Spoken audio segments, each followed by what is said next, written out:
উত্তরপ্রদেশের আগ্রায় গোটা কবরস্থানের মাটি তুলে নিয়ে গেল দুষ্কৃতীরা। বেশ কয়েকটা জেসিবি নামিয়ে দেওয়া হয়। রাতারাতি শুরু হয়ে যায় বাড়ি তৈরির কাজ। পাঁচিল দিয়ে ঘিরে ফেলা হয় এলাকা। ক্ষোভ প্রকাশ করেছেন মুসলিমরা।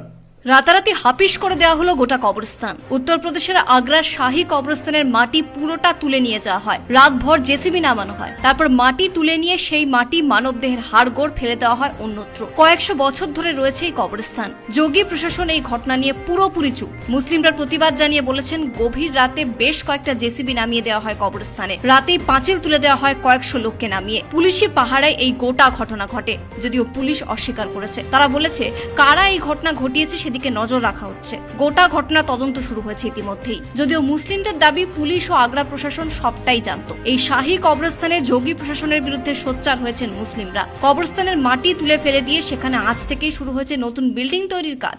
অথচ যোগীর প্রশাসন জানিয়েছে, এ নিয়ে তাদের কাছে নির্দিষ্ট কোনো তথ্য নেই। মুসলিমরা প্রশাসনের এই দাবি মানতে নারাজ। তারা বলেছেন, মসজিদ ভাঙচুরের পর এবার কবরস্থানের জমি দখল করে নেওয়া হচ্ছে। মৃত্যুর পর মানুষ আর কবরস্থ করার জায়গাও পাবেন না, আর সেজন্যই কয়েকশো বছরের পুরনো কবরস্থানের মাটি তুলে নিয়ে সেখানে বিল্ডিং তৈরি করা হচ্ছে। এই জমি ওয়াকফের। কিভাবে এই জমিতে জেসিবি নামানো যায় তা নিয়ে প্রশ্ন তুলেছেন মুসলিমরা। ব্যুরো রিপোর্ট, পূবের কলম ডিজিটাল।